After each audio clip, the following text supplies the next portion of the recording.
I've always been a very, very staunch supporter of Israel. Now, it doesn't necessarily mean I agree with every single decision Netanyahu or anybody else makes. But the one thing that I recognize is everybody's human. They're trying to make the best decisions possible. And just like any of our leaders, I look at the decisions that they're making and compare it to the decisions our leaders make and understand that they're human beings. Our leaders have never made the best of decisions 100% of the time. Now, Trump is making some pretty stellar decisions, and I wholly compliment him on how well his decisions have made thus far, but we can't have those same expectations. So when I hear online that Netanyahu's a tyrant, that he's genocidal, and all these false statements, it's kind of upsetting because those simple facts are just not true. And it's where people are trying to deviate others to follow their own beliefs and their own narrative. It's a narrative that perpetuates evil. That's what it is. People have a tendency to turn against those things that are good and wholesome. And I have a full belief that Israel and their Jewish beliefs, and again, not saying that Israel, the country, and the Jewish people are the same thing, because they're not, but still the vast majority of them are good, solid, God-fearing people.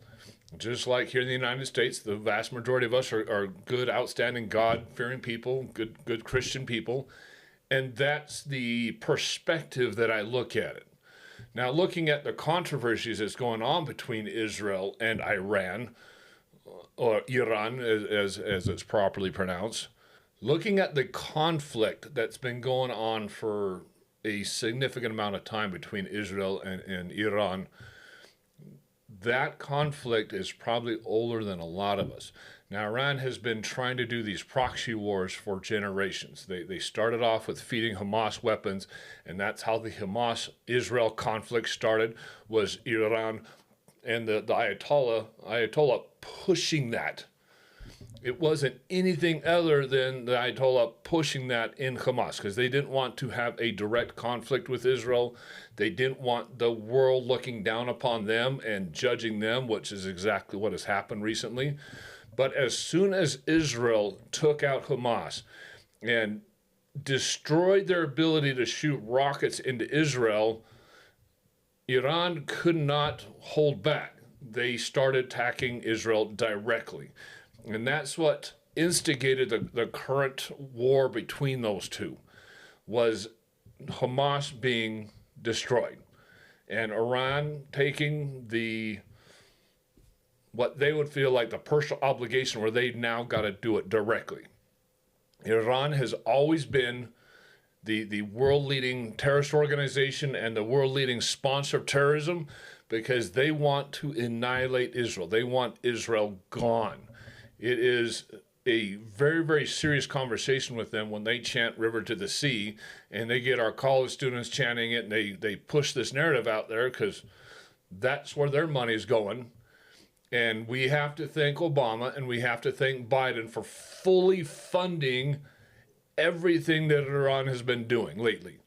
All the missiles, every single one of those missiles that have been shot from Hamas into Israel, all the missiles that are currently being shot from Iran to Israel, all their proxy people that they have infiltrated into our universities that have been pushing this narrative throughout our home country into those universities, has all been funded, all of it, by the decisions of Obama and Biden.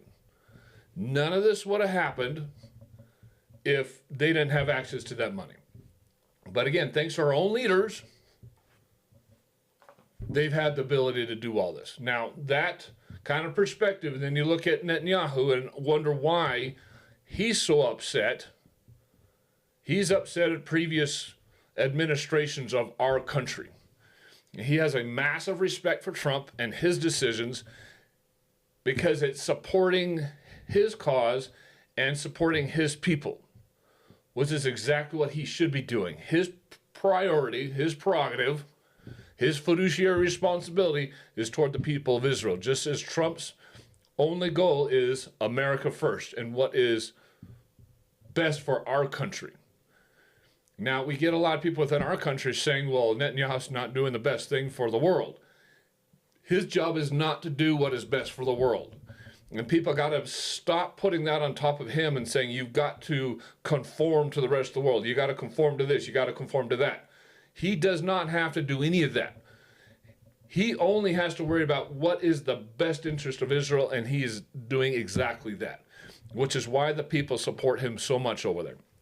Now, when Iran starts showing their cards after Hamas was destroyed and starts destroying Israel, Netanyahu has every right to order his military to start destroying everything possible within Iran's borders, as long as it's not the people themselves. And they've been very, very strategic in making sure they're hitting military leaders, military targets, nuclear bomb facilities, all that. He's been very, very strategic in that because he knows that, one, is not going to be a good public image if he does anything else, but is not in their nature to be killing people. So all this about they're genocidal and they're killing civilians, it's such a fake lie.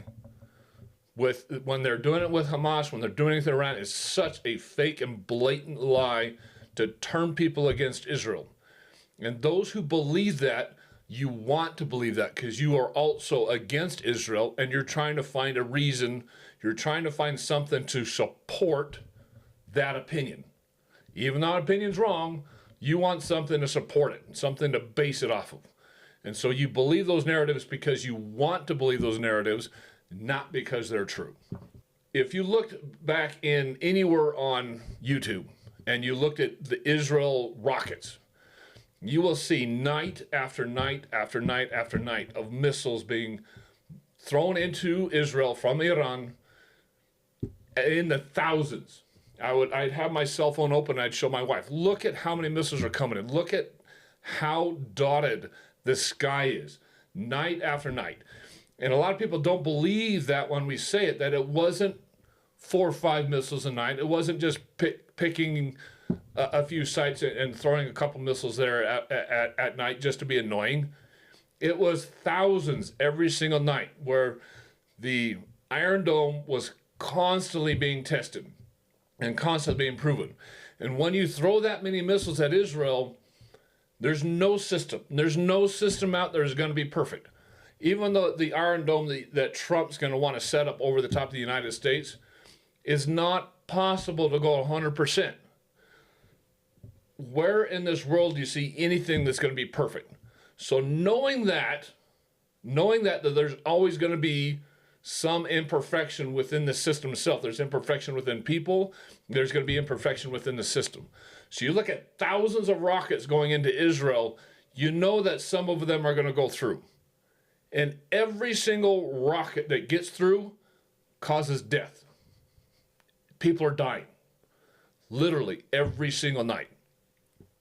If we had rockets getting thrown in the United States where Americans were dying on a daily basis, we would be at full out war and every U.S. citizen would be backing it up, saying this is not right. We want people to suffer for this. We want people to pay for this. Look what we did with 9/11, with just the little information we had.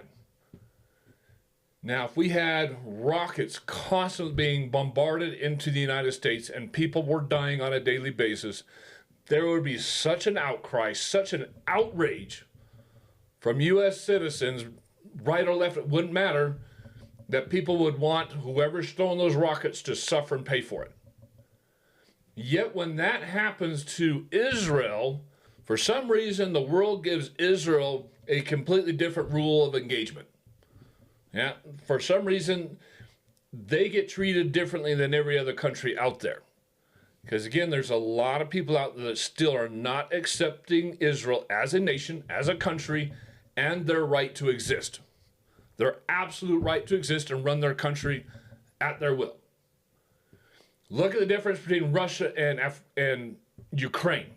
If Russia was constantly bombarding and throwing rockets into Ukraine, we would have every leftist, every person out there supporting Ukraine saying you need to bomb the crap out of Russia.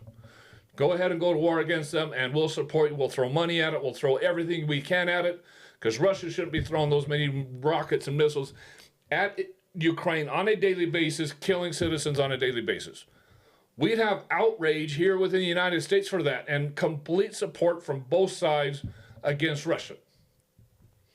So what's the difference between Russia and Iran? What's the difference? Why is Israel treated so differently? Why are their rules of engagement and the expectations from them so different? It's because their religion, because they're Jewish, because it's anti-Semitism. You pick, probably because it's probably a bit of all of it that we see out in the public right now. There is a different set of rules in people's minds for Israel than anybody else. Because we won't tolerate it. No other nation in Europe would tolerate what Iran is doing to Israel. And stop saying that Israel instigated this, because that is also an absolute lie. They have not instigated anything in generations. It has always been instigated by these extremist Muslims who want Israel dead. And that's it. And again, if you believe other than that, it's because you want to believe it, because you're trying to find something to back up your opinion, because frankly, you have some of that anti-Semitism within you. Now you look at what Israel's done, and they've dramatically decreased Iran's ability to bomb them, which they should have. And the amount of tolerance and reservation that Israel has had is unbelievable. Because again, they've kept their bombings down to military sites, military personnel, key leadership people, and they've completely stayed away from civilians. Whereas Iran, on the other hand, are just launching missiles, and wherever they hit, they hit. They don't care who it kills. Doesn't matter one iota to them. But look at the God-fearing reserve that Israel has had to make sure that even though they're absolutely angry and have the right to be angry and absolutely want to destroy everything over there, they are still making sure that they're not killing or trying not to kill innocent people. Now, there might be bystanders, there might be some collateral damage, but that's not their intent. They're not specifically targeting them.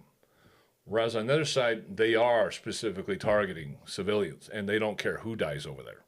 Just like when Hamas came into Israel, they didn't care who they killed, captured, and took hostage. Didn't matter one iota to them. Because they want death to all Israelis, all Jews, and that's their only goal. Now, Iran has had this nuclear program, and it was completely curved and abolished long before Obama was in office. But with the negotiations of Obama and Biden and these others, Iran has put their nuclear program back in full swing and has gotten them to within, as they say, they're not exactly sure, but within days, weeks, months of having a nuclear bomb. When you negotiate with the Middle East, and we showed this in our second episode when we talked to Selwyn Gordon and we discussed all of this, and we actually brought on quotes from the son of Hamas, the very son who started Hamas, and he came out and said these things himself, and you can go back to our second episode and see this, that when they see negotiation, their culture, all they see is weakness. They see, well, now they're negotiating, now is the time to strike, now is the time to attack. You cannot negotiate with them. All they understand is strength. That is all they've ever understood, is strength. And all we seem to understand over here is we got to be democratic, we got to negotiate, we got to have diplomacy. And again, all they see is weakness, and they say now's the time to attack. So even though on the front side, they're giving us all these fake platitudes that, yeah, we're going to agree to this, yeah, we're going to agree to that. When we know when they go back to their home country, they're not agreeing to anything. None. They're going full bore on trying to get that nuclear bomb. Because they see that we are now weak because we're negotiating, and it's time for them to move forward. It's time for them to strike. And we fail to understand that because we try to think of negotiating. We try to think of diplomacy from our perspective. And the news media and the public, They all try to think about it from their perspective. They do not understand the culture over there, and they don't even care to understand it or to see it from their perspective. Or else they'd think differently, and they'd report significantly differently, but they don't. They don't. So when Trump steps in and tries to negotiate with them, he understands this. He understands that all they know and understand is strength. Now, he tries to negotiate with them because he knows that that's what the rest of the world is going to expect. That's what the rest of the country is going to expect. So he's negotiating more for us than he knows is going to actually be effective, because he knows that it's not going to be effective. So he puts all this out there, sees what he can get done diplomacy-wise. But even with his negotiating, even with his diplomacy, it's from a point of strength. You do this or else. He's not giving a give and take. He's not saying, okay, you come 50% of the way and we'll go 50% of the way. Let's meet in the middle and come up with a mutual agreement. His negotiating is from a point of strength that says, you do this or else. You're going to completely and utterly surrender. You're not going to create a nuclear bomb ever. And that's it. And if you don't, then you're going to suffer the consequences. And as he always said, those consequences are going to be severe. How big, they don't even know, because he always likes talking it up. But that type of negotiating shows that he understands how to negotiate with that culture from a point of strength.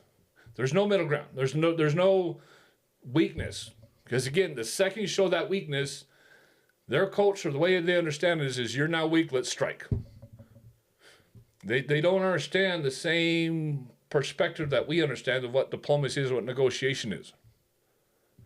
So even though he's the master art of the deal and wants to have that diplomacy and would probably do something like that with a Russia or maybe with a Saudi Arabia, he knows that those extremists don't understand that. Now, Israel, as much as we supported them, put Iran in a pretty weak position. Israel is bombing them nightly, trying to take out all their rocket positions to make sure they can no longer bomb Israel, which is, again, in their absolute right to do, is take out anything and everything that could possibly harm Israel. But you look at how many rockets were coming from Iran to Israel nightly, thousands. Again, not a dozen here, not 5 or 6 here, thousands every single night. The second that Iran was able to or would be able to get a nuclear bomb, one of those rockets would have been a nuke, guaranteed. The second they had it developed, they would have shot off 1,000 rockets to overload the system, which is why they were doing it. They were testing the Iron Dome and testing the system out and seeing how many rockets they could get through. Because in the end, their only plan was to see how many rockets they had to shoot over there to get a nuclear bomb through the Iron Dome. That was it. That was their only goal. And if you think that is wrong, then you're fooled. You're fooling yourself. They wanted to take out Israel. And they were working feverishly quickly to try to get that nuclear bomb in place so that while they're barraging them, in the heat of the barrages, so that Israel will be caught off guard, because they're shooting these rockets down every single night. And they would just think this is normal. Every single night, shooting down all these rockets. Then Iran would just slip in a couple of nuclear bombs in that mix and just hope that they would get through. And even if they dispersed or were exploded up in the air, it would wreak absolute devastation. Absolute devastation, that nuclear bomb would. It would shut down everything. Kill millions. Fallout would have been egregious. The power outages would have been egregious. They would have achieved exactly what they wanted to achieve with that nuclear bomb. That was their only goal, is to get that nuclear bomb ready to go and send it, or several of them, along with a barrage of other rockets, overload the Iron Dome, and get one into Tel Aviv, get one into Jerusalem, maybe more, and completely take out Israel. So Trump knew, and his security staff knew, that they had a very small window. Because the amount of rockets that Iran was shooting into Israel, combined with how fast they were trying to develop the nuclear bomb, pointed to one thing and one thing only. that they were probably within days, if not weeks, of getting it done. Or else why start the barrage now? Why start the barrage now? Why not wait until you did have it developed and then start the barraging, start overwhelming the Iron Dome, and then slip in that nuclear bomb? We know that they're about ready. So when Trump came out and said, you've got 2 weeks, and then he secretly, 2-3 days later, sent the B-2 bombers over to take out the nuclear sites, he did it for a reason. Because he knew how close they were. He knew their intent. His administrative staff, his security team, they all knew exactly what the plan is. And we should know that plan is. It's kind of obvious. It's kind of just sitting out there in the open. But very, very few of us believe that. Now, I'm getting a lot of people that saying that they're arguing with Trump. Well, you shouldn't have stolen that bomb. You shouldn't get us involved with that. That is such a crap narrative. That is such a false narrative. We had to get involved. They cannot have a nuclear bomb ever. We cannot sit back and just say it's Israel's problem, and if they get nuked and millions die, then it's their problem, not ours. That is such a diabolical mindset if you don't recognize where that's coming from. That is evil to have that mindset that's saying we're just going to sit back and do nothing. That's Israel's problem, not ours. We shouldn't have bombed them. We had almost the requirement, the need to bomb them, because we cannot promote that type of genocide. And we are here to support Israel and to make sure that they can exist as a nation, especially when they're such a small country surrounded by everybody that wants to take them out. This show of strength would booster the Abraham Accords, which is a stroke of genius. It would booster the perception that all those nations have of us and our strength. It actually increases and makes our relationship with Saudi Arabia, with the United Arab Emirates and all these other nations over there. It makes that relationship stronger because we did do this, not weaker. And everybody's saying, well, we just weakened our relationships with all these countries. That is a lie, because again, you do not understand their culture. The power, the strength that is the only thing that they understand actually increases our relationship with them, makes it stronger, makes it better, because now they want to talk to us because they see the strength. It's not only a part of fear that they fear our strength, but it's also in their culture a tremendous amount of respect. And if you don't have that respect, then they're not going to work with you. They're not going to treat you well. They're not going to sit there and negotiate. It's just not going to happen. But they see strength in Trump. So when he did that business trip over there and took all those CEOs over to the United Arab Emirates and to Qatar and just brought in billions of dollars, the only reason any of those nations were willing to invest in the United States is because of the strength and power that they saw in Trump. If they saw weakness there at all, they wouldn't have done anything.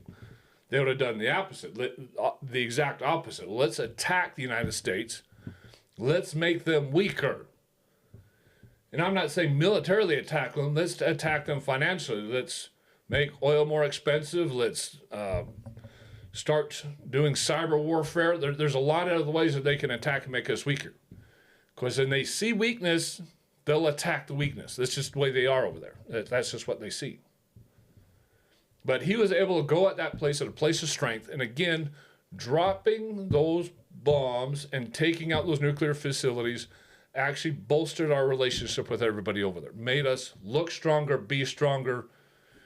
And not only that, but it's going to bring peace to that part of the country because they see the strength that is there. They're going to want to work with us, and they're not going to want to upset us at the same time. So it's a matter of fear and respect coming together. And that's the combination we have. And that's why you see just the other day that Israel and Iran coming up with peace and ending this.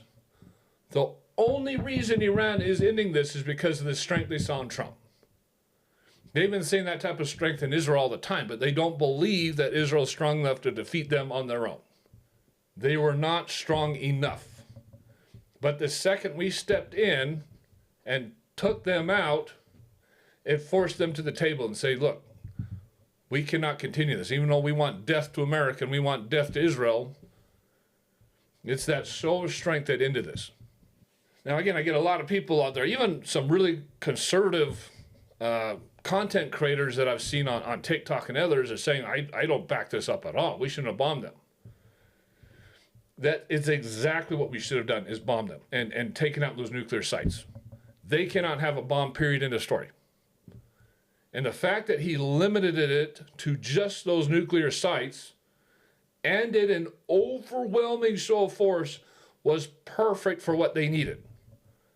Because it sent a message to the Ayatollah, and it sent a message to every other country over there trying to go against Israel, or even those who are friendly to us. It showed that respect and that superior strength where they actually want to do more business with us now because of that strength. Now we got people going out there on the Democrat side saying, hey, we need to impeach Trump now. I didn't support them on any of this. And I actually want to show one video of Rand Paul. And I love Rand Paul. I think he's one of our greatest congressmen. I support him wholeheartedly, particularly on when it comes to fiscal responsibility. And the way he talks about fiscal responsibility, I love that. So this is not the big Rand Paul apart. Because I can agree on a lot of your points and I can disagree on others. We're going to go over what happened between Tucker Carlson and Ted Cruz here in a few minutes. And again, I love both guys, but there are some serious issues with that interview. And I generally lost a pretty good amount of respect for Tucker on the way he handled that interview. Because it was his interview and he threw it down the trash, essentially. But I'm looking at an interview with Rand Paul. And this is exactly why Trump needed to make the decision himself and send those bombs. Anything else? What do you think America is supposed to do? I think there are two questions. There is, what does the Constitution tell us we can and cannot do? Those are the rules. And then there's what's prudent, pragmatic, or will bring the best result. I would start with the constitutional argument. The Constitution is explicit that if you want to drop a 10,000-pound bomb on another country, you have to ask for permission. So if the president wants to do this, it's not like it's a secret. It's on our show. We're talking about it now. It was on the front page of every newspaper. It's not a secret that he's contemplating it. He should come to Congress. He should call a joint session of Congress, and he would say, it's my intention to declare war on Iran, and we should vote on it. That's what the Constitution contemplated. No other contemplation by our founding fathers. All right. Wait, I'm sorry to interrupt, but is part of the problem with that the ship has somehow sailed on that, like Obama did Libya without that? I'm not defending it, but that's just the way the machine works. I'm not defending the concept. Right. But we never really repealed the Constitution. We still have it, and most people don't obey it, but it doesn't mean we should acknowledge that everybody else disobeys it, so we'll disobey it. So that's the first thing. We can have a debate on that. I mean, I don't think the president will come to Congress, so I think he will ignore it also if he does bomb. I still might hope that he will not bomb, and the reason is this.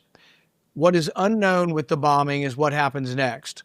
So I disagree with most of what Rand Paul said there. And again, I love Rand Paul. But one, it is not against the Constitution for Trump to decide that on his own. He has every right to do that and to drop those bombs. He does not need constitutional authority, or he does not need congressional authority, congressional authority to be able to drop those bombs.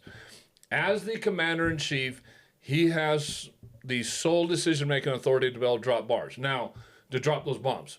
Now, to declare war, he would have to have congressional authority. But that is exactly where this problem arises. If he had gone to Congress, one, they wouldn't have acted for weeks, if not months, and this window would have closed really quickly. And the likelihood of Iran actually developing that bomb and sending it over with a bunch of other rockets and actually hitting Israel could have happened, could not have happened. We don't know the exact timeline. But there was a tremendous risk of that happening. And Congress' lack of leadership right now and their lack of actually getting something done, it would have stagnated there forever because there would be too many Democrats, or all the Democrats would have voted against it. Because it's Trump, right? They're not going to support anything that he does. And there's too many very weak representatives on the Republican side that would have voted for it. And so it wouldn't have gone through and he wouldn't have been able to do anything. And so Israel would have been hosed. So definitively the wrong decision to go to Congress. The other part of that is if Congress would have acted, they would have gone overboard. They wouldn't have been measured. They would have declared full war on Iran. Why is Rand Paul even mentioning the word war? He specifically said that Trump needs to go to Congress and say, I am planning on declaring war against Iran and then dropping these bombs. No, we're not planning on going to war with Iran. Why is that word even coming out of your mouth? Which shows, again, I love Rand Paul, but shows some ineptitude on Congress's side. We are not declaring war. We're not putting boots in the ground. We're not ever going to put boots in the ground. Trump has proven that over and over and over again. AOC mentioned it. There's a lot of others that mentioned that he shouldn't be dropping bombs. He shouldn't be declaring war on his own. Why are you mentioning the word war? We're not going to war. We had one goal and one goal only, and that is to take out their ability to have nuclear bombs and to use one of those on Israel, and then eventually, yes. That is it. So here's a little quick quote from the Megyn Kelly show, and I don't always listen to it, but she makes some really, really good points here that I want to bring on. But the most important one, which I'm not going to play, is Trump is not declaring war, and he has a tremendous, tremendous track record of not getting us involved in forever wars. When he got rid of ISIS, when he's killed Soleimani, when he's killed all these other ones, he got in, did what he had to do, and got out. There's no troops on the ground, no long-standing presence in any of those countries, of any of those small little things that he did. He did what he had to do and left. So for the left or anybody else to say that that's not the way this is going to be, it's going to turn into a long-term conflict, you're purposely trying to destroy Trump or discredit Trump, or you actually want to get us into another war. So when we see stuff like this from Rand Paul, and there's plenty of other Congress people out there saying the same things, we're not declaring war. That was not the goal here. That never was the goal. We could see that long before anybody was even talking about it, like Megyn Kelly and others, that was his goal. We're going to take advantage of the moment, take advantage of the weak Iran that they are, or Iran, because of what Israel has done, because of the consistent bonding where now they control the airspace, they control everything. Most of the targets have already been destroyed. Now we can take advantage of that window and go in and do it. It was the only window we would have had to do this. If we waited, the window would have closed and we couldn't have been able to do it later. If we had done it earlier, then we would have had to have been much more involved than we wanted to be. Trump specifically waited and saw what Israel was doing and let them weaken them up on their own accord. Saw that he had a very, very small window, and that if he waited, that window would have closed and they would have lost the opportunity. And he took the window and fulfilled what he said he was going to do from the beginning and ensure that Iran was not going to have a nuclear bomb at all, ever. But again, it's peace through strength, right? He showed that force, that strength, in saying that you have to surrender unconditionally or else this is going to happen. Then after the bombs dropped, he went and did it again. We want Iran's unconditional surrender, or else more is going to happen. It's going to be a lot easier next time, like he said. Again, it's absolute strength. We're not budging. This is not a negotiation. This is what you're going to do. And again, from that culture, that's what they understand. Because the second you try to negotiate, the second you try to come out 50-50, they see it as a weakness, and they'll attack. Again, go back to our episode 2, when we talked to Selwyn Gordon, and we go into that in a lot more detail. But here's a quick quote from Megyn Kelly that I like. Critical left, some on the right, now trying to challenge this, like President Trump didn't have the constitutional authorization ability to do that. It's so absurd that not only did he have the right under Article 2 of the Constitution to drop these bombs, you have a very strong case he had the duty to do it, to protect the homeland. There's actually a very strong argument there. And he 100% had the ability under the authorization for the use of military force, the AUMF that was passed after 9/11 with Congress's approval. That is a congressionally approved document that both sides of the aisle rushed to approve post 9/11, even though they didn't technically, Bush didn't even need it then. He could do what he needed to do. We'd been attacked. So that's still in place, and it allows the commander in chief to respond to any threats, including anticipated threats. And there's no requirement that it be imminent, none whatsoever. So it'd be great to update that for the more modern day warfare we're facing, and like how it's all weird, insurrectionists who aren't exactly, necessarily state sponsored in all cases. Andy McCarthy makes a great point on this in his own podcast, which everyone should listen to from this past Friday. But there's no question that this was authorized and was not extra legal in any way, Victor. So again, she stands out pretty clear that he has every right, and that we had congressional authority to do that, clear back from 9/11, to make those decisions. Even though Bush didn't need that back then, and Trump didn't need congressional authority now. And then, like she says, it does not have to be imminent. But it was going to be imminent against Israel, and obviously once Israel was bombed, we'd be the very, very next target. You can guarantee that. And because the border was so open, we all know for a fact that there are terrorist cells right now within our own borders waiting for the opportune moment. And if Iran was able to get a nuclear bomb and hit Israel, you can guarantee they'd be working to get one within our own borders and use one of these cells and have it go off here in the United States. How imminent that would have been, we have no idea. But again, he didn't need any of that. But the fact that you've got people saying that he should have gone to Congress and declared war, that's such a fallacy. That's such a naive statement. No, you're not going to get us into another Iraq, Afghanistan forever war. Even with those ones, we should have gone in, gotten what we done, and then gotten out. We're not here to build nations. We're not here to do regime changes. If the Iranian people want to stand up and kick the Ayatollah out, then that's what they need to do. And as everybody has said, we're not against the Iranian people, because I've spoken with many of them. We're actually going to have one of them here on the podcast here in a couple of weeks to discuss this very topic, to discuss exactly what the Iranian people want to do, what the history has been, because we want to support the Iranian people. The Ayatollah is the enemy, and they need to get out of power. We help them get into power. So the congressional people that are against Trump on dropping the bomb, that are still against it, even now that Iran and Israel have come up with a peace accord and they've actually stopped fighting, even though the last 12 hours they're bombing the crap out of each other and, just like Trump said, throwing everything that they had at it, which they shouldn't have been doing. They should have just walked away and just stopped. But like I said, they have no idea what been doing, because they've been at war with each other for so long. But I understand it from Israel's side that they need to make sure that there's no missile capabilities left in Iran for them to pot shot them continually. And I understand Israel's point of view that Iran is not trustable.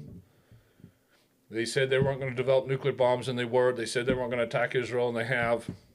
They said they weren't supporting Hamas, and they were. All these type of things. They've been liars from the beginning. So even now with this peace accord, we have no idea how long this is going to last, because Iran, the Ayatollah, is going to find some way to break it. I can guarantee you that. It's not going to be forever. But the only way that we have that lasting peace is going to be to have continuous strength in the Oval Office.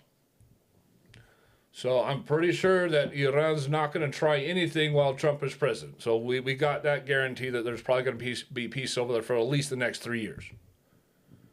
If J.D. Vance gets into office next, then we'll probably have peace over there for an additional 4+ years. If some other liberal gets into office, I guarantee you that within weeks of that left-leaning president, that weak president, the new one getting into office, that Iran will start attacking Israel again, because they know they're not going to do anything about it. And that could easily instigate World War III. Because Iran will go right back to developing a nuclear bomb, get their scientists back, and figure all that out again. So let's change and go to the conversation between Tucker Carlson and Ted Cruz. Both great men. To be perfectly honest, in the original primary election back when Trump was first running, in the primaries, I actually voted for Ted Cruz for president, not Donald Trump. But then in the general election, I definitely voted for Donald Trump on that original election. So I've got a lot of respect for Ted Cruz, not saying that I support everything that he does. Have a tremendous amount of respect for Tucker Carlson and his points of view. But in this particular interview, he attacked when he did not need to. He was asking blatant questions that were meant to have barbs on them, and there was no need for that. Ted Cruz, because he was now on the offense, was attacking back. He was trying to be cautious with these words because he is a politician, and Ted Cruz or Tucker Carlson can pretty much say anything he wants to, and people will forget about it in a couple days or a couple weeks. Ted Cruz can't do that because anything he says will be used against him in the next election. So he's got to be very, very reserved and cautious in what he says. So I can understand some of the evasiveness that Ted Cruz had during the interview and him trying to defend himself by attacking, which he didn't need to do as well. But I understand why he was trying to defend himself by attacking, because he was trying to push Tucker off. And blatantly, Tucker didn't need the barbs. He could have gotten a lot of the information. He could have had a lot of those conversations without the barbs in it. So let's go through a few of these, and I'm just going to make some commentary on both sides of what was I would support, not support, what was good, what was bad, to kind of give some insight on some of these. Of AIPAC, and AIPAC, I'm not terrified of AIPAC at all. You're the one who seems a little uncomfortable when I'm asking. No, this. not uncomfortable at all. I'm just asking what AIPAC does. My understanding, having known a lot of people who work at AIPAC, is that it lobbies on behalf of the Israeli government. Wrong. Oh, okay. With AIPAC, do you think there's any not nearly strong enough? Do you think there's any coordination between the government of Israel and AIPAC?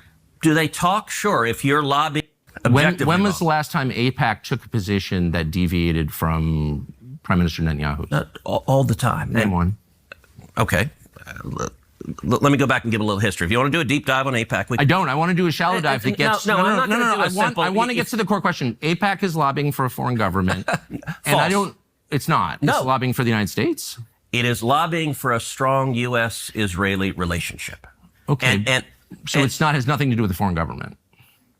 It wants America and Israel to be closely allied. Okay, but it's lobbying on behalf of the interests of another country. So that's not true at all. And if it's not true. No. How much contact do you think AIPAC leaders have with the government of Israel? No idea. I imagine some. I think the government of Israel is often frustrated with AIPAC. Do you think so Tucker keeps insisting on this point, and he drives and he drives and he drives, and he's like a dog with a bone. He won't let go of it. So I'm familiar with AIPAC as well, and I understand, and I'm taking Ted Cruz's side on this one. And there's going to be other parts where I'm going to take Tucker's side. But on this one, I understand what Ted Cruz is saying, that AIPAC is not a direct lobbyist for Israel. They're just not. And he said it's an absolute lie, because it is. They want to support Israel just like I want to support Israel. And I have no relationship with Israel at all, but yeah, I'm a staunch supporter of Israel. A lot of it comes from my Christian beliefs, which Ted Cruz gets into later, and Tucker attacks that as well. But AIPAC has a relationship with Israel, has a relationship with the United States. They talk to Netanyahu, they talk to people in the United States, but they're not openly saying we are a lobbyist for the nation of Israel. And Tucker kept insisting that, well, they need to register as a lobbyist for a foreign country. There's a lot of people within the United States that are staunch supporters of Israel, staunch supporters of the Jewish people, of the religion and everything, and are not necessarily lobbying for the country itself. So what Ted Cruz was saying there was actually accurate, that they help Israel, they help Israel considerably. they donate to Ted Cruz's campaign and many other campaigns, that does not make them a lobbyist for the country of Israel. It just doesn't. I mean, I'd be a part of that if it meant helping Israel out. And again, I'd probably never even talk to anybody over there, never even talk to anybody in the government over there. But yet, I'd have the same type of staunch support.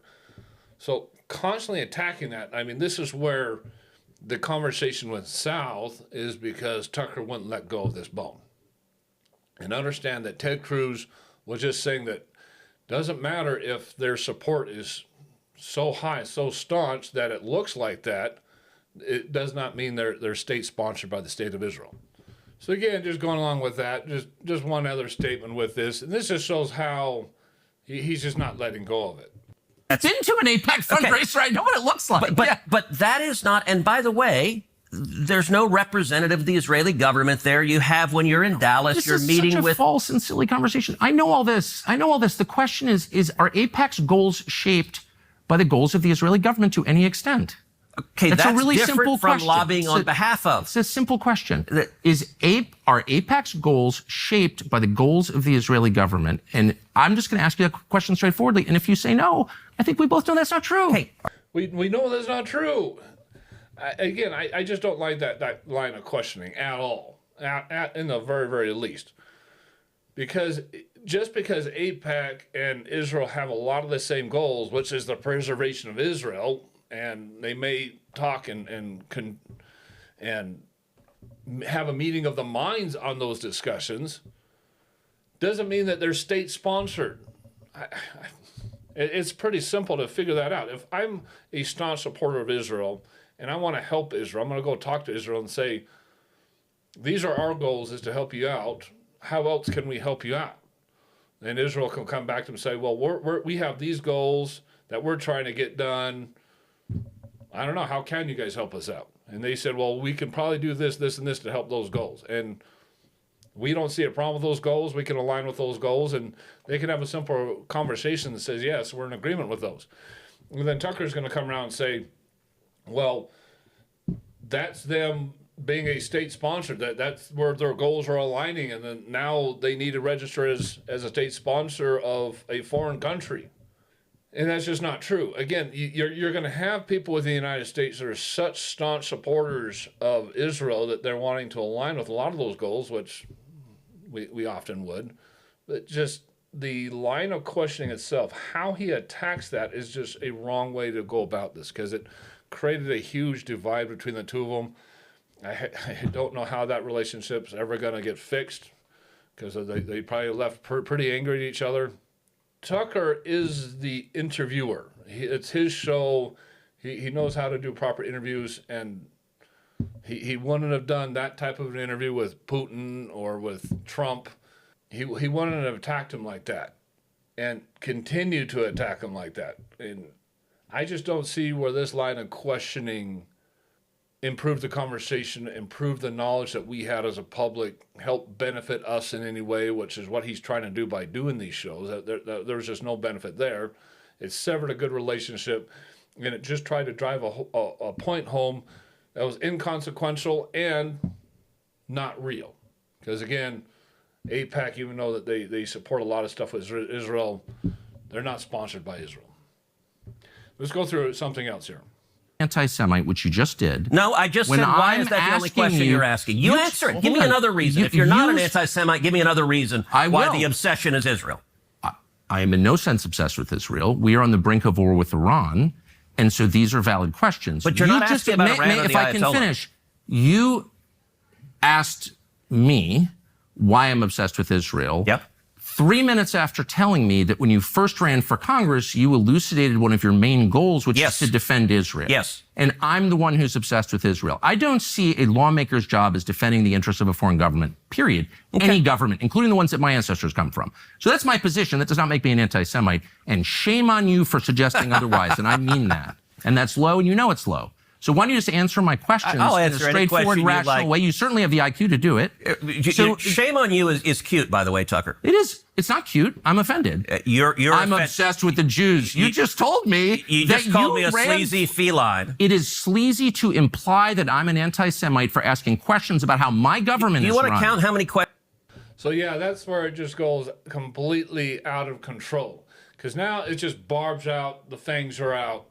Because neither one of them are anti-Semites. And Tucker reads way too far into what Ted Cruz was saying, and then Ted Cruz responds in kind and attacks Tucker, and then they both start just alternating jabs in a politically correct way. And the shame on you thing, completely unnecessary. I don't know where Tucker's trying to go with his line of questioning. You can be a staunch supporter of Israel, which Ted Cruz is, and he ran on that saying, hey, we're going to support Israel, and not be obsessed with Israel. Same thing on Tucker's side. Tucker can be a very, very big supporter of Israel, which he is, and he's not an anti-Semite, but it does not make him obsessed with Israel. It doesn't make him anti-Semitic if he's trying to track down what our government's doing with our money. Because I kind of agree with Tucker there, too, is how much money are we spending on Israel versus our own country. Now, I understand why, and he later gets into why $3 billion a year is being sent to Israel to support them militarily, because, again, Israel's a very, very small nation. They don't have a massive gross domestic product, GDP. And they have a lot of nations around them that would completely obliterate them if they had the chance, if it wasn't for the United States kind of supporting them. Even Saudi Arabia and these other countries that are currently friendly with Israel, if the United States did not exist and we didn't have our strength, they'd either be attacking Israel or just standing back and doing nothing while Israel was being attacked. So we're the only reason Israel exists. Israel doesn't have any staunch friends and supporters in the European Union. They don't have any staunch supporters anywhere else in the world. None. Zero. Nobody who's willing to back them up like we are. Nobody. They are alone in this world other than the United States. We're their only staunch supporters. So Israel would cease to be a nation, and there would be another Holocaust if it wasn't for us. Guaranteed. 100% guaranteed. But the fact that you want to jab each other about who's obsessed with Israel and who's not, where are you going with that? What is that going to do for you? What are you solving there? What information are we getting out of that? Again, he's trying to attack JPAC and find out, well, do they need to be registered? How much money are they promoting? How much influence do they have on our country? They have moderate influence, and they get into where Israel's spying on us, we're spying on them, and a lot of our allies are doing the same thing, which Ted Cruz says, which is true. And then, again, Ted Cruz finds offense with that, too. But it's true. I mean, we're spying on others. Allies are spying on us. It's just the way the show works. And Israel is not really trying to spy on us to have something to get us with or destroy us with. They're just trying to make sure that they have as much information as they have, that we're not holding back from them any information that will help them out. And they definitely want to have access to any military might that we have that we're willing to give them. So them discovering what kind of military might, what kind of secret weapons we have, then they're going to want to go around and then ask for it. This conversation just goes south from here, and zero reason to have that. There's nothing there. So continuing with this obsession with Israel, Tucker asked him, well, why are you such a staunch supporter of Israel? And let's hear what Ted Cruz has to say about that, then Tucker's response again. Words matter. Uh-huh. And you know that. I said I resolved to be the leading defender of Israel, and you said your driving motive, the reason you're in the Senate. You want to be the leading defender of Israel. I would think if I ran for Senate, I'd be like, there are people dying of drug ODs on the street. My driving motive is to fight for Texas and America, and to fight for jobs, and to fight for the Constitution. And you played a very, very careful word game of eliding You're the one who said it, not me. So you still haven't asked why, but I'm going to tell you why. Okay. And the reason is twofold. Number one, as a Christian, growing up in Sunday school, I was taught from the Bible, those who bless Israel will be blessed, and those who curse Israel will be cursed. And from my perspective, I want to be on the blessing side of things. Of those who bless the government of Israel? Those who bless Israel is what it says. It doesn't say the government of it, says the nation of Israel. So that's in the Bible. As a Christian, I believe that. Where is that? I can find it to you. I don't have the scripture off the tip of my... You pull out the phone and use the Google. It's in Genesis. But so you're quoting a Bible phrase. You don't have context for it and you don't know where in the Bible it is, but that's like your theology? I'm confused. What does that even mean? Tucker. I'm a Christian. I want to know what you're talking about. Okay. Where does my support for Israel come from? Number one, because biblically we're commanded to support Israel. But number two... Hold on. I'm not holding on. Hold on. You're a senator, and now you're throwing out theology, and I am a Christian, and I am allowed to weigh in on this. We are commanded as Christians to support the government of Israel? We are commanded to support Israel. And what does that mean, Israel? We're told those who bless Israel will be blessed. But hold on, define Israel. This is important. Are you kidding? This is a majority Christian country. Define Israel? Do you not know what Israel is? That would be the country you've asked, like... Yeah, still just getting way out of hand. So, again, with the line of question, I mean, I'm not trying to take Ted Cruz's side on this thing, but he comes out saying, I want to show you why I'm defending it. And part of it's because of my Christian beliefs. And I've said the same thing from the beginning. The reason I'm such a staunch supporter is because my Christian believes that I think the Jewish people are the chosen people. It says it throughout the Bible and throughout Scripture. It's what Christ himself has said. It's what the Old Testament Jehovah said. I believe that fully. It doesn't mean we support every single decision the Israeli government does, but Israel as a nation, Israel as a country, yes, we need to be staunch supporters of that, and that is what the Bible says and what Christianity says. Doesn't mean I just support just the Jews and the Jewish faith is the only thing I support. And I'm not supporting Israel. I'm not going to support the Israeli government. The Israeli government has a right to exist. And the Israeli nation has a right to exist as Israel, the country. And I'm going to be support of that. Ted Cruz is support of that. And it goes back to our Christian belief. Now, Tucker Carlson is a Christian, and I'm sure he believes the same thing. But it's the way he asked the questions. Well, what do you mean by that? Explain it to me exactly. What's your opinion? He wants to try to find a difference between Ted Cruz's opinion and his own opinion and make a conflict between the two of them. Well, that's not quite right. So I don't understand why he's looking for the conflict in this conversation. The only purpose behind that last line of questioning, it's kind of important. Why don't you think this is important? If you're such a supporter of Israel and you're part of the U.S. government, then you should be able to define this. If you're a Christian, you should be able to know that it's in Genesis. Why don't you know it's in Genesis? What end is those line of questioning going for? What purpose does any of them have except to just knock down a good congressperson or a good senator? What other reason do you have behind that other than to find additional jabs to which to attack him with? Because they got off on the wrong foot, and now it's just a matter of Tucker just trying to find more jabs, and it just keeps bottling out. And even one point that Ted Cruz tries to rein it back in and say, hey, well, let's just start this over, and Tucker doesn't take the white flag and say, let's start this thing over. Again, there's some points in here that I think I align with Tucker on, particularly on spending. He goes into a lot into, well, why are we spending so much money on Ukraine and on Israel? And I go out to Washington, and there's just countless numbers of homeless on the streets. There's tagging everywhere. Our streets are a mess. No one's focused on our own streets. You're focused on all these foreign countries and giving those foreign countries priority to the United States. I find that completely true on Tucker's part. That there's a lot of people within our own government that are more concerned about foreign countries than they are about our own country, which is why I like Trump so much and America first. And then they both agree to that yes, America first, that Tucker's going to support America first. He loves and supports Trump in all his decision-making. Ted Cruz says he supports Trump and wants to do anything that's for the benefit of Texas.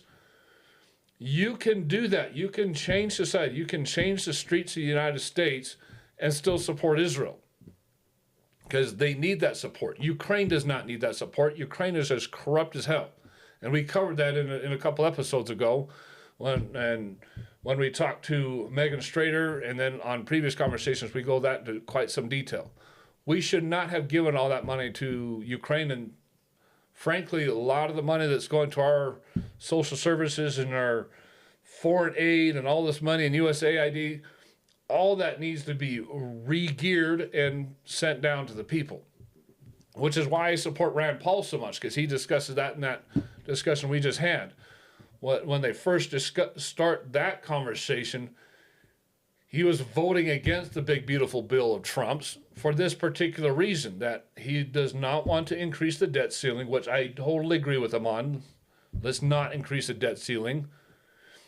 And why isn't the USAID funds that DOGE has found, why isn't that money getting repurposed to pay down our debt or to pay for the border security or anything else that it needs to be aligned to? Why isn't Congress getting on board and dropping our budget? Yet they're not only keeping the budget where it is, but obviously they have to expand it because in order to get the border secure, in order to support the troops and all the kind of stuff that Trump needs to get done, and I support him getting done, they're having to increase our budget and increase our debt in order to pay for all that. Yet we could have the border security, we could have the increased military support if Congress would actually act and repurpose all that DOGE money, which they're just not doing. And then they're blaming Trump on increasing our budget, increasing our bills, not taking care of our own people. And so I align with that on Tucker's part as well as on Rand Paul's part, that Congress is not acting to drop our debt and take care of our own people at the same time. But that has nothing to do with the $3 billion a year that we're going over to support Israel. Because if that stopped, like I said, Israel would cease to be a country because we're their only supporters. They do not have any other options. We're it. We're it. And I'm not going to support not supporting them. And I'm not going to support genocide. I'm not going to support another Holocaust in any way, shape, or form, which is why I fully support the bombs that were dropped on there. To that extent, where we're not putting boots on the ground in Iran. But going back to this conversation, why the barbs? Why the barbs? We know that our country's a mess. We know something needs to be done about it. But yet, Congress is not acting. The money is there to fix the problems that Tucker's talking about and still support Israel. We could be fixing both those problems if the Congress and the Senate and the House would actually act to do what's already been done. But for some reason, we're just not doing it. Let's go to a couple of these other barbs, and then we'll end there. What I would absolutely oppose under any circumstances is invading Iran and then staying and trying to turn them into a democracy. And part of where Iraq really went off the rails is not only did we topple someone who was fighting radical Islamic terrorists, who was a bad guy, but then we tried the vision of interventionists. It actually overlaps with the vision of a lot of Democrats. Let's go promote democracy in the world. I agree. And it is our military's job to kill the bad guys, to defend America. It's not their job to defend international norms. It's not their job. So I have zero desire for the U.S. military to turn Iran into Switzerland. Look, would it be nice if they suddenly became Switzerland? Sure. If I could wave a magic wand, great. But I'm not going to send your kids or my kids to be in front of guns to go make that happen. Well, bless you for that. I think that is the lesson that I learned from Iraq. I promoted that war. Apparently, unlike you, I was dumber. And I think that you just articulated the main lesson of it, which is it's hard to do that, and we're not good at it. But I will, and so we are agreeing on that. I will say as a core. So that last thing is exactly what the Trump doctrine is we go in, we make a strike, we get out. There's no foreverwhere. We're not doing regime change, but we're not toppling governments or anything like that. And they both come to agreement on that, which is why I like both men. But the main part of that is the discussion about Iran trying to assassinate the president. And this is kind of where the things differ, because, again, Tucker tries to attack Ted Cruz's opinion on, well, why aren't we going after Iran? Why aren't we declaring war on Iran? Why aren't we being violent and going after Iran if they're legitimately trying to kill our president? It's my president. Why are we not doing that? And I would agree with Ted Cruz more, and it's probably the vision of the president himself, who's the one that has a contract on his head by Iran to get him assassinated, is we need to be much more reserved on that. If we have a bully in the parking lot and he just a flea. We're not going to declare full-out war. We're not going to do these massive strikes just because they threatened and maybe hired another bullet to come and attack us. We need to be smarter than that. And I think Tucker is coming at this from a little bit more emotional side. Again, they're coming from a long argument where barbs are just going back and forth, and I think Tucker does get a little extreme on that. Just because Iran is promoting an assassination attempt against the president, has maybe even hired people to do that, which a lot of the intelligence say is what they've done, does not mean we go out and we fully attack Iran and start a war. That is completely overboard and completely unnecessary. So that whole argument, this whole line of questioning is absolutely pointless. Absolutely pointless, because it has no real base on reality. We're not going to go with Iran, even if they know that they're trying to hire somebody. We'll handle that situation when it comes. I'm sure our Secret Service and our military complex and our intelligence agencies are taking care of that, understand that is there, and are taking care of that actively without having to devote troops on the ground and have this full-scale war just because they hired an assassin to come hire us that may or may not have the aptitude to be able to do anything about it. So again, this whole line of question just takes this thing far south. And I listened to a podcast or a little message from Glenn Beck the other day that surmises perfectly is, why are we attacking each other? Why is there not better understanding? Because that's what the other side wants us to do, is to have us tear ourselves down from within, to have ourselves defeat ourselves from within. I mean, that's how Rome fell. Nobody conquered Rome. It was defeated from within. And we already have enough conflict and enough divide between the left and the right, because the left has gone way woke and way extreme.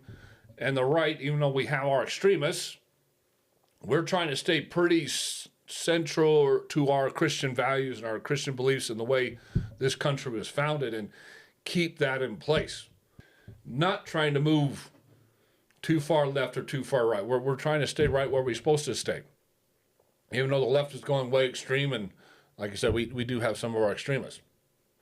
But when we attack each other like this, it is only going to serve to divide, because now there's going to be a lot of listeners that are going to be only picking Ted Cruz's side, and there's going to be a lot of listeners only picking Tucker's side, and even the listeners are going to become enemies with each other. And this whole conversation, I think, was hugely detrimental to our cause, to the conservative cause, to anything that we're trying to promote. I think this was one of Tucker's worst moments. Again, I'm not completely supporting Ted Cruz, because I think he sends a lot of barbs that were completely unnecessary back to Tucker, which goads Tucker on to have more barbs, and they just kind of goad each other on there. So there's plenty of fault on both sides. But again, I think they're both very, very respectable men, and their heart's in the right place. And generally speaking, they're probably 90% agreement until they become offended, their pride gets in the way, and they start throwing barbs at each other. But you should be able to recognize that right out the get-go and stop yourself from going down that road and say, this is not constructive. This is not beneficial. We need to pull back and support each other and keep ourselves united here. We may have difference in opinions in some things, and we're all going to have differences of opinions. I mean, Rand Paul has differences of opinions with a lot of people, and I support that anyway. But there's a way we can go about doing this without the barbs and without the attacking. So this is probably one of the worst interviews I've ever seen, by far. It really is under the quality of both of these men. And I would expect significantly better from both of them. And I hope in the future that we can expect significantly better, and they don't go down this road again, and Tucker stops with the barbs, because, again, he's the interviewer. I mean, he's the one controlling the show. He's the one controlling the pace and what the conversation is. It's his responsibility to keep that going. I mean, I do that with my interviews when we're running our podcast, is we keep the conversation going. We know where they're going, and whether I agree or don't agree, I know where they're coming from, and I can usually respond in a way that where we can see eye to eye on certain things and see what we do agree upon. And then just point out in a nice way what we don't agree upon. I've done that several times. Too bad this conversation went as south as it did. Going back to the original point, what Trump did in Iran was absolutely necessary and almost an absolute responsibility as the President of the United States. I think it would have been detrimental to him and probably more liability to him if he had not made that decision. And we need to back up and support that. Congress needs to get behind that and stop trying to nitpick him apart and actually do their job, because they need to be focused on getting our country back and getting a lot of that money to where it should be, not at foreign nations, not at, except for Israel and those who it's absolutely necessary, but getting a lot of that DOGE money that's been out there and being spent completely erroneously, fraudulently, and putting that to our veterans, putting that to our streets. We need to pull back a lot of our entitlement money. That there's a incredible amounts of waste, fraud, and abuse going on in the entitlement programs. We'd have plenty of money to take care of ourselves if it was handled correctly by our own congressional people, our own governors, not spent on illegal immigrants, not spent on waste, fraud, and abuse, not spent on these fraudulent programs all over the world and countries that don't necessarily need it. Unlike Israel, which would die without it, literally die without it, there's plenty of countries getting plenty of funding from taxpayer dollars from us that's completely unnecessary. And we need to go back to Trump's original plan, which is America first, which I completely agree with Tucker on. So we'll have more conversations like this. Again, we'll have somebody coming in from Iran that's going to discuss this here in a couple weeks. Look forward to Burgess Owens, our congressman here in Utah, coming on here shortly, and we will see you on the next interview.